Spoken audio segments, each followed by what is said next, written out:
And we are live. Welcome to Some Assembly Required, the show about organizing free thought groups. Joining me is my co-host, Cassie Rogers, Sarah Maddox, Hello. and Zachary Moore, Hi, good to be here. who has the most impressive podcasting rig ever. Just makes all of ours look just terrible. Stop it, you're embarrassing me. All right, so real quick, we work for the Skeptic Events team, and periodically we get emails from people who, either want to promote their group or have an issue or they want to get help starting a group. And so we wanted to go over one of the emails that we received. This is, I'm going to go ahead and leave her name out just, for anonymity's sake. But she was having some trouble with her local group. Let me wait for Open Office to pull up.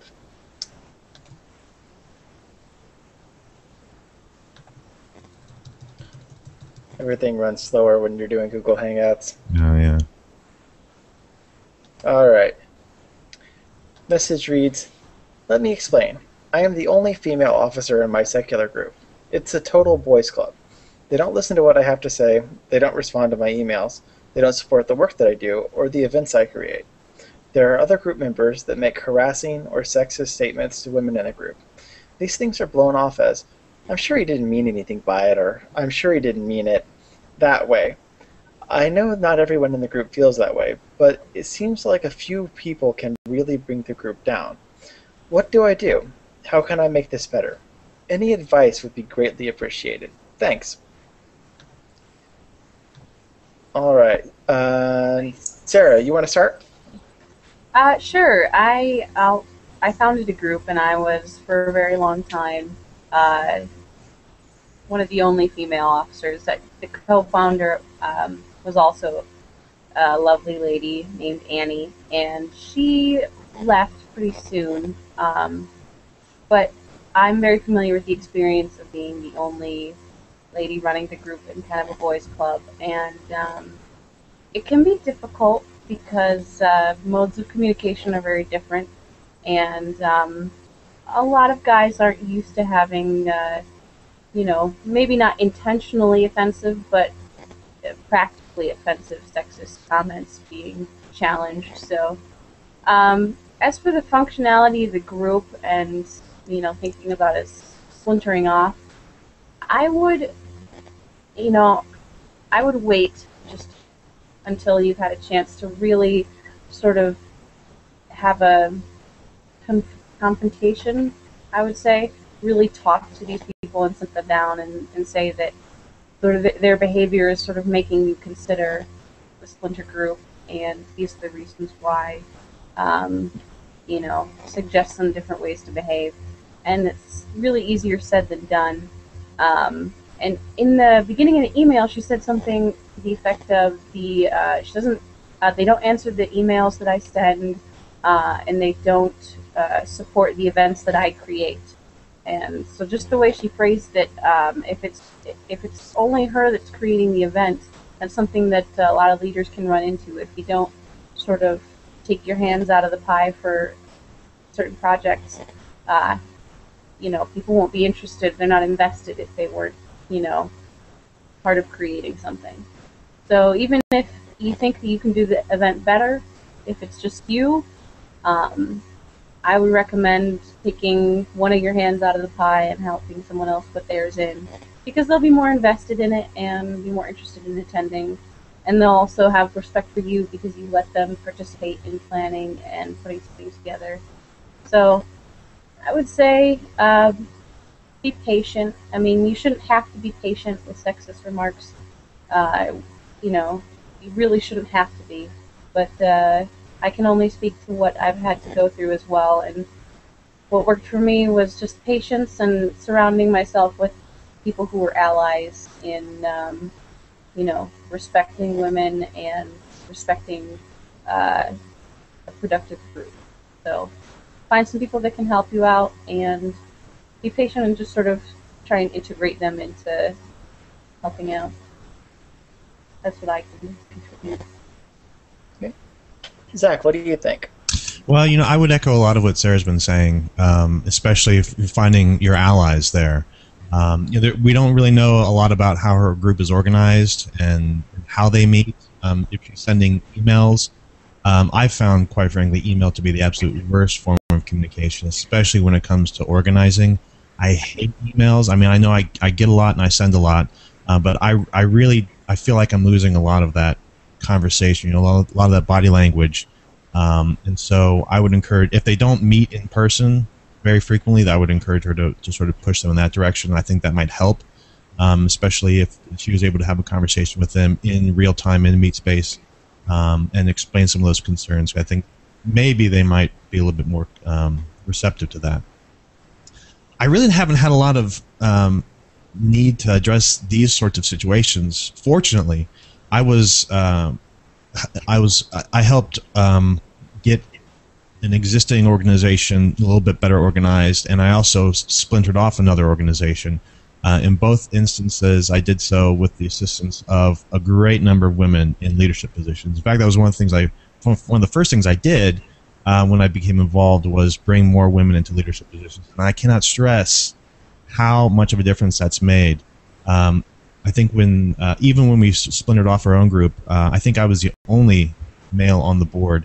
Now we're a little bit more 50-50, but it's so nice to not have to worry about those kinds of things, especially when you know that half the people on the board are women and they're going to call you on that. Something about that just shuts it down.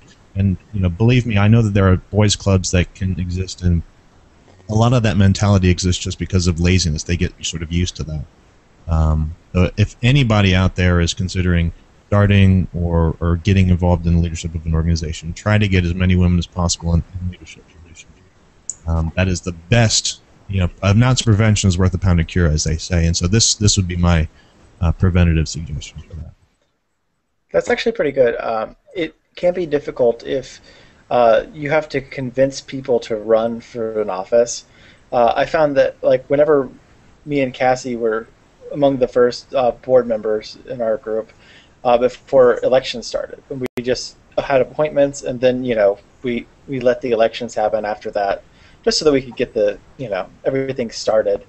And it's like pulling teeth. Like putting someone in an appointment position is so much easier than convincing them to run for that same position. And it could just be the social pressure of not wanting people to reject you. I don't know, but but yeah, it definitely became very difficult to get people involved. And I found a lot of what I was doing as president was convincing other people to get involved and to run for those positions. But definitely, if you have a diverse board as much as you can, that'll help stem that a lot. One thing that might help in that respect is to have more task-based positions. So not just secretary, treasurer, vice president, whatever, but a specific, like from one of the organizations that I'm with, we have a specific position where somebody's just in charge of youth activities, another person is just in charge of social activities, another person is just in charge of charitable activities. So it's a little bit easier to find those people that would just sort of naturally fit into those roles and then approach them. And they say, well, yeah, that's kind of what I would do anyway. And then it's more of a fit. That is a great idea. That's pretty awesome. I kind of wonder if this is one of the kind of main causes of splinter groups or toxic environments and groups. Is the sexism bit? Or, I mean, I know in our group we had a lot of issues over censorship and controlling of the forums and things like that. So I guess there's a lot of reasons a group can go toxic, and but yeah, I think those are a lot of great ways to combat that. Just make people have buy-in, I guess. It's kind of cool. Yeah, and I think when things do become toxic, I think the good news is it's almost usually due to just a few people, like one or two people, and so there's no reason to let the group die over something like that.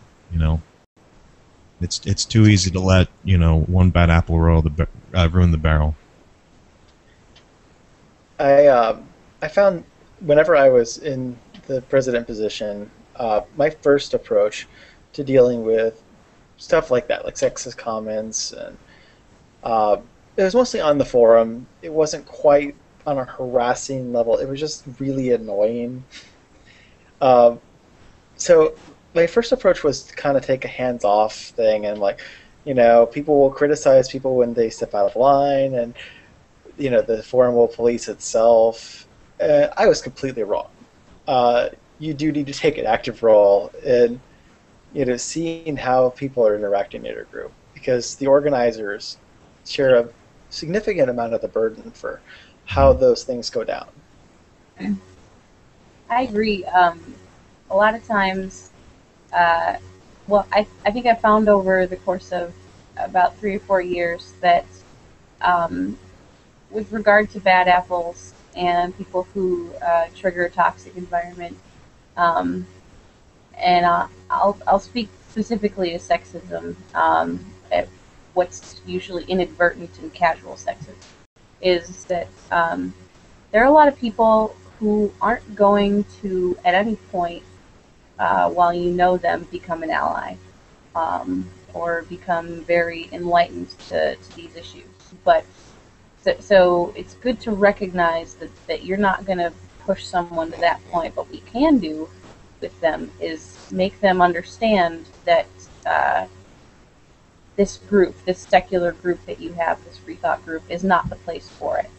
Mm-hmm. So as long as you can, with people who aren't going to be turned into allies by your good example and your, excellent blog posts, for those people, what you can do is you can give them boundaries that are, clear and easy to follow.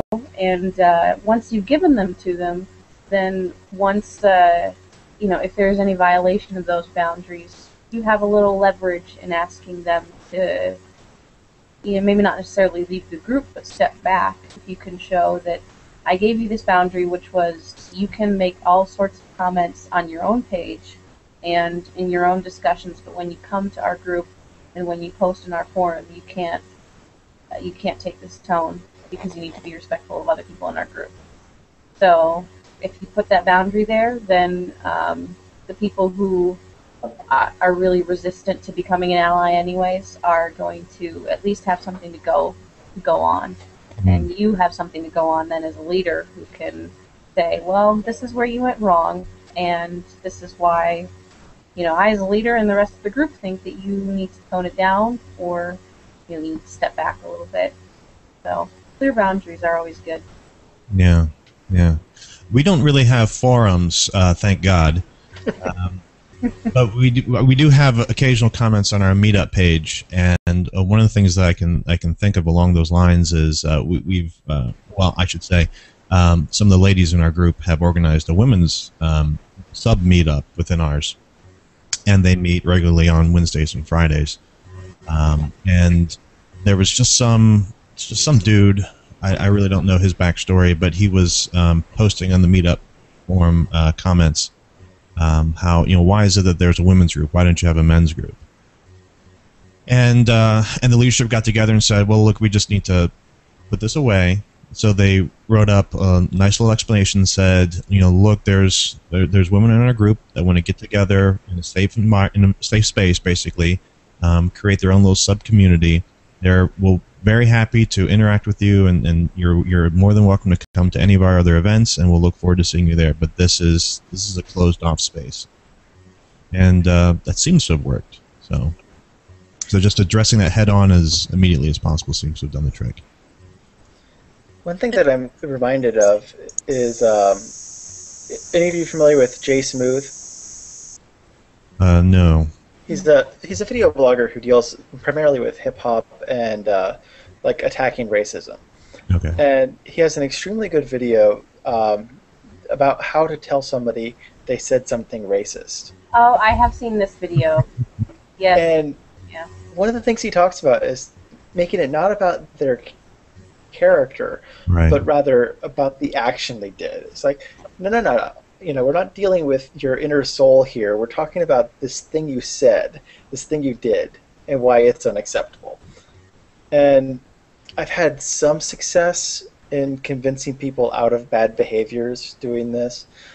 Some people are intragnousens. It's going to be a crapshoot, but uh, it definitely is a useful approach.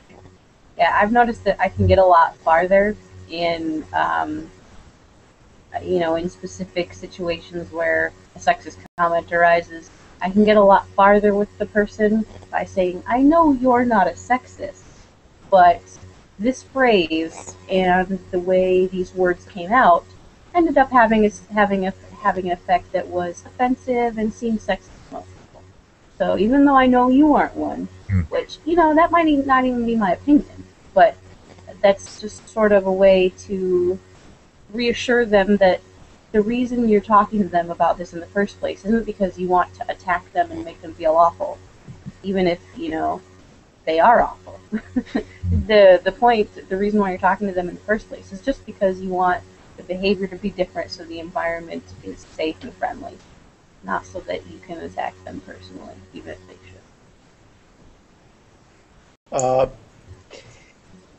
yeah, I was just thinking. I wonder about you talked about like finding allies within the group who are sympathetic and who know how you expect them to behave and who are going to be kind to you and respectful.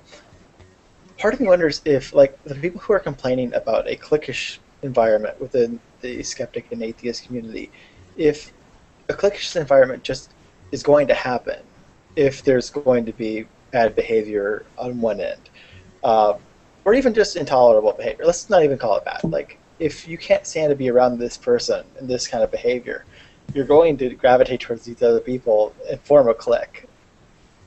So I'm just wondering if that criticism isn't you know if there's any way to work around that at all. Well, the cliquish behavior, it's just human nature. I mean, even in very good environments, so we have in our organization, we have a very significant LGBT community, and we get together, we do all sorts of things together, but we also have these big potlucks, and it's just invariable. You see, there's one table, and all the LGBT people are at that table, and they're friends with everybody else, but still, it's sort of that lunchroom thing. You sit down with people that have something a little bit more in common with you, and so I mean, so the cliquishness is just going to happen. I don't know that we can do anything about it. I really don't know the dynamics of how cliques form. I'm not a sociologist, so I really can't say anything intelligent about knowing what makes them happen. But I do know that one thing that helps mix it up a little bit is that if cliques are forming around behaviors, like if, say, there's a clique of people that are more feminist and a clique of people that don't really identify that way, or a clique of people who fall into heteronormative, cisgendered sort of categories, and people that are more on the queer spectrum. If that's the way cliques are falling, sometimes it's good to bring in other issues to talk about. For instance, I know it seems silly, but geeky stuff like sci-fi and fantasy. I know that when we started our group, people were awkward at first and didn't know how to talk about atheism or secularism, so a lot of the more awkward boundaries were sort of broken down by talking about stuff that wasn't really related. And I think things like Doctor Who, Star Wars, Star Trek are pretty universal, and the boundaries along which cliques form is pretty predictable in social areas, but in more entertainment, media, literature, if you can get people talking about that, sometimes the cliques sort of overlap and create in slightly different patterns. Not entirely different, but sometimes you can get people to mingle a little bit better when the subjects aren't always political or always atheistic or secular issues. If you can get them on just some regular old people issues, they'll sometimes mix a little bit easier. I've seen some in the positive note. I've seen some cliques form some cool splinter groups of their own, like secular choirs or things like that are kind of add to the secular community in a good way. Or LGBT atheist groups and things like that, or maybe they're still involved with the main group, but have their own cool supportive group going on as well. So. Mhm. I think another aspect of that, though, is just if cliques are forming, that means the people are forming friendships from your group, which is pretty much the point.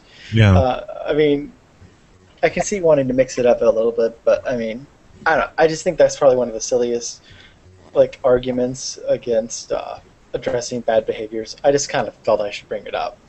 Okay. Uh, so, if you can't fix the group, if you can't get these issues dealt with, you might consider starting a splinter group. Either start one from scratch, or you could take the people who are in the group and fed up with that too, and form your own group. Wouldn't necessarily be taking them out of that group. Just mean you'd be starting one on your own. Zach, you said you started a splinter group. Mhm. Would you go into a little bit of detail on how that went down?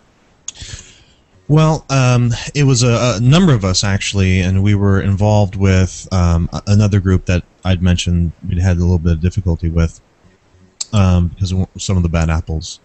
And really what we did is we had a lot of meetings, right? So it wasn't just one person going off on their own saying, I'm going to plant my flag over here and, you all can come follow me. There was a lot of discussion. There was a lot of discussion after meetings of the old group. We would get together and we'd talk about our concerns. We would get together at each other's houses and talk about, how things might go. And we were sort of taking things very, very slow and very sort of cautious, I guess, along the way. We even went so far as to, before we cut ties with the old group, to sit down with the leadership and all of us together and really outline all of our concerns, one by one, and ask if there was any possible resolution. In that case, there wasn't, unfortunately. And then what happened after that was more meetings, more discussions. Okay, if we're going to have a new group, what are we going to call ourselves? How are we going to organize? And we put into plan basically a temporary leadership core that knew it was temporary until we could get everything else set up. So the very first thing we did was create like a scaffolding organization. And then that scaffolding organization knew it was on borrowed time and put into place the measures that would then elect the first real board of directors and the first real leadership group. So it was a very slow, steady, cautious, deliberate process. And so you said there were bad apples. What were some of the behaviors that were just not fixable? Well, it ended up being a problem with the head leadership of the old group. When I came on board and started helping the existing group, the way it functions, it was functioning perfectly well with just a very small leadership core. But one of those leaders, shortly after I joined, one of those leaders left for amicable reasons. But there was a big gap in terms of functions that were taken care of. And so in order to cover that gap that had been left, I had to spread out sort of my role, my leadership role, and delegate as much as possible to other people under me. And it became a little bit more of a democratic style, where before it was really just two people making decisions, and then it spread out and became more like a dozen people making decisions, a little bit broader, which is what I'd wanted anyway, and that was kind of what I was working towards. But and it seemed to work just fine until the larger group disagreed on some really doesn't really matter what they disagreed on with the former leadership, but there was a significant disagreement that they couldn't get past, and the other leader decided that we would not proceed with what we wanted, even though he was significantly outvoted. So that became the sort of intractable issue. Okay, so it does seem like one of the benefits you get from starting a splinter group rather than starting a group from scratch, which I believe we talked about in the first episode, is that you can take advantage of the fact that you already have people around you Right. who've established themselves as leaders, A huge and benefit. who, you can tell who is willing to put in volunteer time to make that work. Whereas if you're starting from scratch, you have no idea. You could Right. just hope people show up, and maybe some of them are potential leaders. Right. Yeah, and in both instances, well, in the first instance, when I came into that organization and started looking for people to delegate things to, there were not a lot of the old people that had helped had either burned out or moved away, or they were just no longer active. And I was just really fortunate that there were people coming in to the organization, new members that were extraordinarily capable of handling a wide variety of tasks. So I really lucked out the first time, and then later when we formed the new group, almost all those people joined the new group alongside. Oh, cool, cool. How much time would you say you spent, like on average per week in the first startup? Ooh. Hours and hours, probably 15 hours or so each week at least. Yeah, big undertaking. Oh yeah. And Sarah, you said you had started a group? Yeah, I didn't have a splinter experience, but I did start a group from scratch. I looked on a couple lists for CFI and SSA when I think I read about them in 2008, 2007. And I looked on the list, and I didn't see my school on the list, and I was a little miffed. So I thought, well, can I start one? And so it was just it was relatively simple getting started. I mean, I don't know. I really can't speak to what it's like to start one as a splinter group, but I know that when we were starting and founding our group, and for the first couple of years that the group was active, now it's very active, and you know, wonderful to look at something that you started years ago and it's still going. But what really helped in those first couple of years, and especially during the founding, was a group in the Twin Cities in Minnesota. The group that I'm referring to that I started is in St. Cloud, which is about an hour north of the Twin Cities, Minneapolis and St. Paul. And the University of Minnesota group that is affiliated with the SSA and CFI is called CASH. That's their acronym, Campus Atheists, Skeptics, and Humanists. And we took their constitution, their little document, and sort of used it as an outline for when we needed to write one. They joined our Facebook group, the leaders did, and they made sure to invite us to all of their events, and have us try and carpool down to see them. And so a really big part of the St. Cloud State group growing was just the fact that there was another group that we were in touch with, and that we were close enough to visit and learn from, but far enough away from that we weren't really overlapping our audiences, and we weren't like competing for people who were coming to events. So yeah, I really can't thank the Cashies enough for everything they did for our group.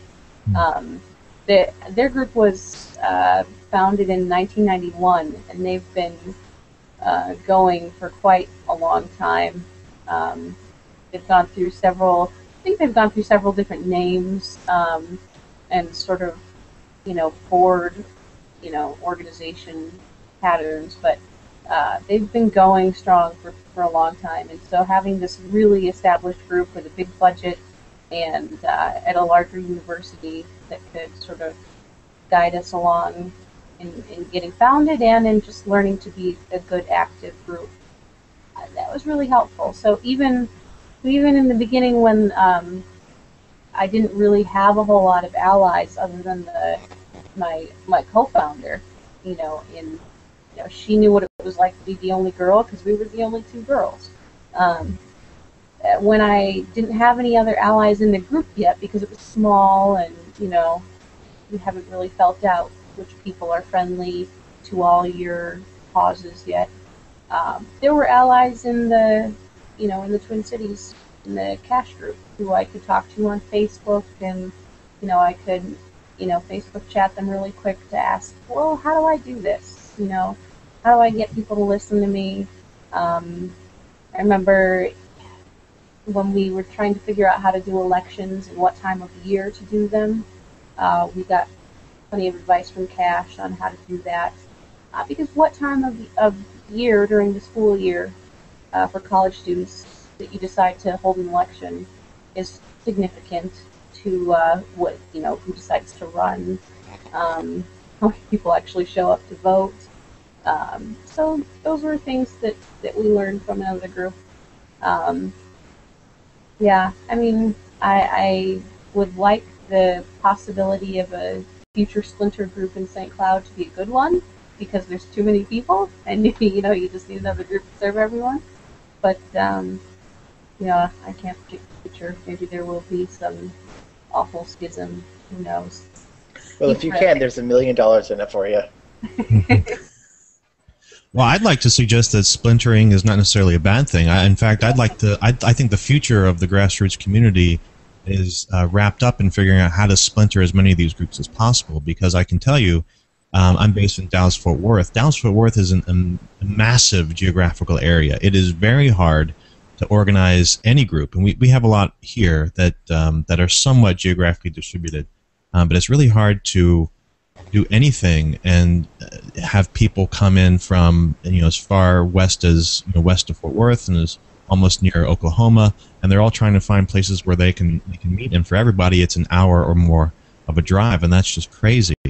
Quite frankly, what I like to see is as many groups as possible splinter as many times as possible until we have groups that are separated only by maybe a 15-minute drive. I definitely think that what we need is there needs to be neighborhood-specific groups. Like as the secular community keeps growing, we can definitely get to a point where there should be one within walking distance. Mm-hmm. That combined with citywide organizations, I think, will help you make sure that your charity events are well attended. And if you want to have a ton of people come see a speaker, that's what you need a citywide group for. But there should be tons of specialized groups for different interests in different areas of the city. Portland, where Cassie is and where I'm kind of from, is full of lots of little groups. How is the larger organization within Portland? CFI is our largest organization here in town, and they remain that way in large part because they successfully have, like you're saying, the neighborhood groups. They have East Side, West Side, the parenting group, and then they all kind of get together for large speakers, like when Randy comes through, or there's a big conference a couple times a year. You see everybody, but there's just tons of little neighborhood organizations. And it kind of makes me think, one of the founders of the group that Steven and I were in used to joke. He said that he knew the organization was successful when he had formed a splinter group, or when there was a splinter group formed. So it always made me laugh. But yeah, you're right. I don't think it's necessarily a bad thing. There should be as many atheist and secular groups as we see churches on the street corners. Easily. Now, there is one particular issue that the person who wrote in has that's special, though. This person is from one of the square states that has like 3 people in it. And I've actually gotten messages from other people who are in small towns, and they don't quite know how to work with a low population like that. I've suggested going to libraries, bookstores, places that the 3 atheists in town are going to want to go to. Do any of you have any suggestions? How do you deal with getting to those few people in such a tightly packed area? Well, Meetup is, pardon the expression, a godsend. You go on Meetup and you create a group and you list out that group's interests, and immediately there are people on Meetup that are waiting for a group like that within a distance of them. It happens to me all the time. I get notifications anytime there's a new group that starts up near me. Meetup is the great equalizer in terms of local grassroots organizations. That's where I would go. I mean, if I was anywhere in the country, and I was looking for other people like me, I'd go to meetup.com, or I might try Facebook or other types of social media. I mean, you could haunt the libraries, you could haunt the Starbucks, but I think you're going to have a much better chance finding at least an initial core of people through social media.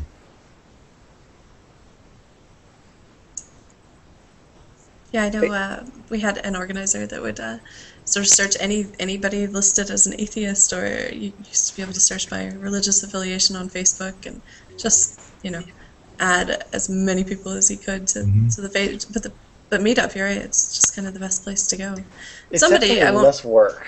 Yeah, definitely. Somebody, I won't name names, used to put little organizational contact info in Carl Sagan books at bookstores, but I used to do that.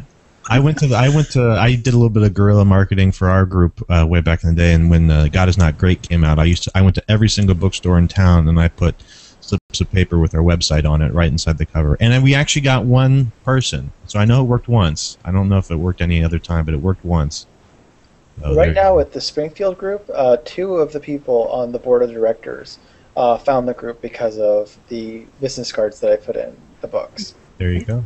So it does work. It doesn't. I mean, there's no telling how many people bought the God Delusion, saw that in there, and just threw it away.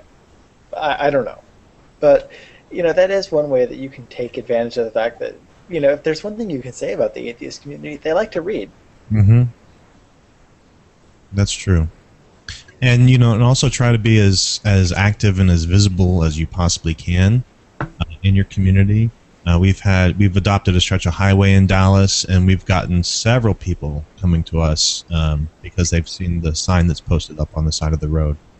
And we also get involved with other big events around town. We marched in the Gay Pride Parade 2 years in a row, and we've been featured in the newspaper a few times too. And every time that happens, we get a little bit more interest. So.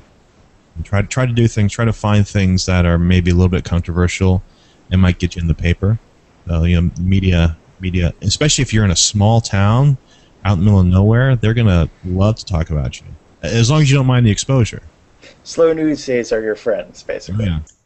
that is something I would advise her. If she's in, like you said, one of the square states, she has to be very wary of any new members, making sure they feel comfortable and can have anonymity if they want to. So that was actually one of the things that we were worried about whenever our group formed our coalition of reason with the other local Ozarks groups. Was we had a bunch of people in the group who were worried about being outed, and so I think what we ended up doing was making the page accessible only to members. I'm pretty sure it's been a little while, but it's important to think, if you're going to be drawing attention to the group, think about what that attention might be and what it could lead to. Yeah, well, as for an online presence, for our group, it's been really useful to have the Facebook group set to closed, and that means that if someone wants to join, we just click accept, so we don't vet anyone for joining the Facebook group. But since it is closed, that means that the membership list is private, and people can be tagged within the group in photos or in videos or posts, and nothing shows up on their Facebook pages. So ours is a student group, so most of them aren't out to their family. They're usually newly atheistic or secular, and so having the one space that's sort of private is actually probably our most utilized space, is our Facebook group. I think we have probably on average about 5 posts a day that be links or just little blurbs of something, and they usually come from 5 different people. So I'm constantly updating that Facebook group, and it's just a very social little space where people can rant about whatever's making them feel awesome or feel terrible. A lot of it's not even related to the core values of the group. But as for the question that the letter writer posed about being in a square state and finding people. I know that you know our group is an hour north of really the only metropolitan area in Minnesota, and especially this time of year, nobody wants to go out and drive anywhere. And one of the things that our local pre-thought group, as well as our student group, has found useful and pleasant, in fact, is the sort of alliance that we have with the Unitarian Universalist Church. They provide a space for speakers and meetings for the Central Minnesota Freethinkers. So when speakers come, they do speak at the Unitarian Universalist Church. There are members, higher up members within the church that are secular humanists. And if your group is more sort of aggressive, atheistic, this may not be something that they would be interested in. But if you're more of an umbrella group, free thought humanism, working with a Unitarian Universalist UU group, you really get a lot of people that contribute, valuable things to your group. People who are attending UU services are very open-minded, and most of them are either pretty secular themselves or have been secular at one point and understand that point of view, and they bring in good speakers. So sort of latching on to the social infrastructure they already have, making friends with them, and they are a church, so they have a space that they don't pay property taxes on. So I would utilize it. Make alliances there. Don't be strangers. I would echo that. Yeah, definitely. The Unitarian Church in Fort Worth has been very friendly to us, and in fact, their pastor is a secular humanist and started one of the groups that's now a member of the DFW Coalition of Reason. So they're great. The one over in Dallas is a little bit less so, but they have a sort of an atheist subgroup that is among their members, and so they're also really great people. So yeah, find those Unitarians and make friends with them. Definitely. Well, even if like in our the town we worked in, there's a Unitarian Universalist Church. We did a little bit with them. They kind of had their own little humanist group there. They did their own thing, and we got along. But a lot of times, the two styles would have clashed. They were into quiet discussions. We were a little bit more into rowdy drinking. So those two don't quite match all the time. I would disagree. I think you can have both of those in a single group. The Fellowship of Free Thought, we have lectures and discussions, and we also have bawdy times out in the pub.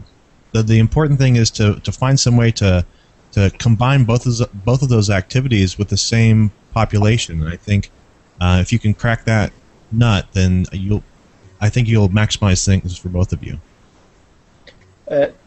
So this church, they had a pagan group and a Buddhist group and a few other subgroups within their church. One of the things that I was thinking about is a lot of the Christians that I know, who are the nicest, most secular ones, tend to go to Universalist Unitarian churches, and even if they don't, get interested in what you're talking about, they're probably going to be allies in other ways. Oh yeah, without a doubt. Without a doubt. Here in Texas, we've got there's an organization called the Texas Freedom Network, and they do a lot of advocacy against right-wing, basically fundamentalism in Texas politics. And one of the guys who does a great job with them his name's Ryan Valentine, and he's actually an ordained minister. We had him as a speaker at the Texas Free Thought Convention in 2010. He's a great guy, and he's on our side. He's a believer, but he's on our side. So that's great. So one thing I did want to touch on before I forget, since we were talking about Facebook groups, I learned the hard way that it is a good idea to have it set to where only admins can add people. Um, I had it set to where anybody who was a member could add people, and I didn't do my due diligence in adding someone to the group, and they added, I think, 300 proselytizers.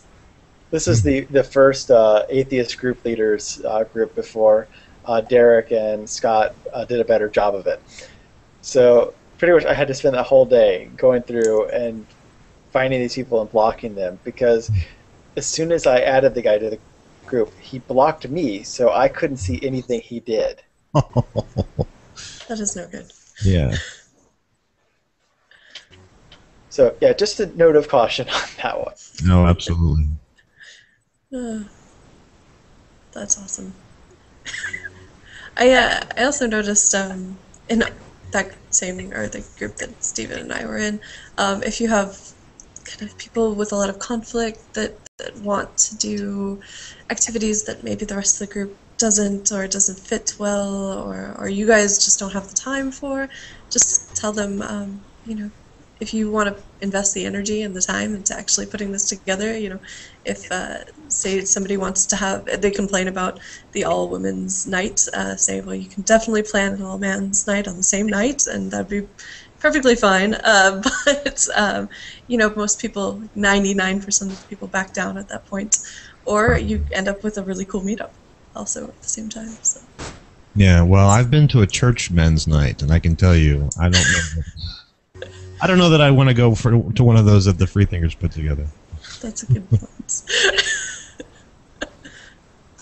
But I partly think like that could be a good idea, just to either give them the opportunity or to see if they're actually doing anything other than complaining. But like part of it, like it makes me think of like whenever people talk about, well, why isn't there a White History Month or a White Entertainment Channel? And I kind of feel like it's like, you can have it every single other space. It's really not going to kill you to leave this one alone for 5 minutes. It's called CBS, people. There's that. And ABC and NBC and CNN.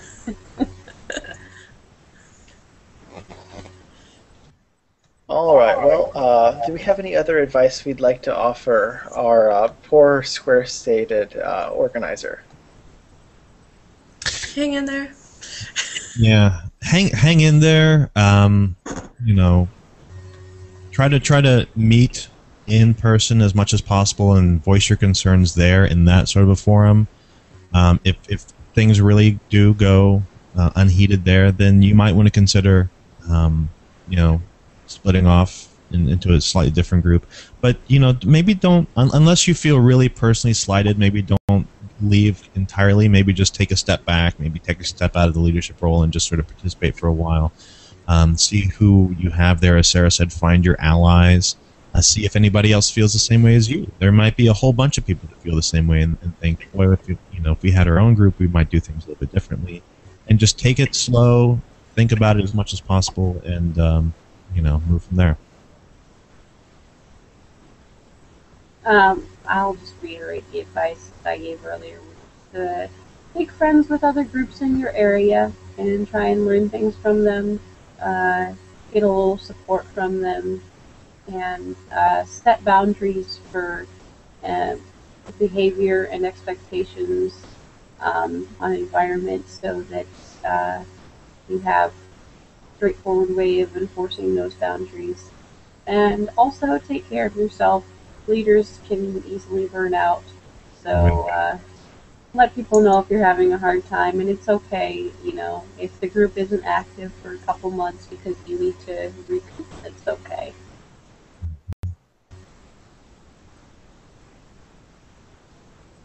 Well, I think you guys have pretty much covered everything that I would suggest.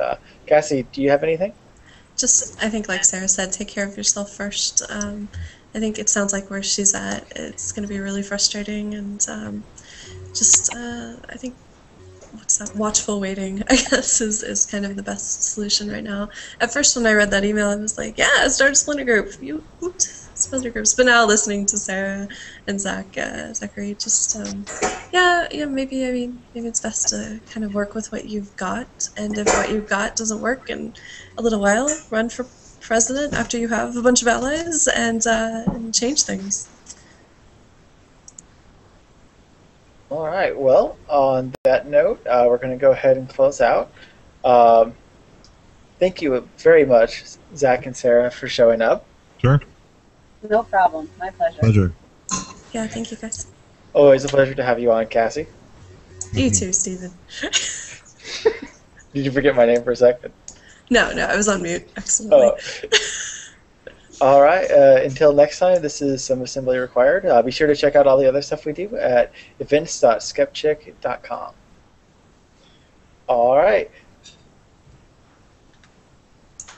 Okay.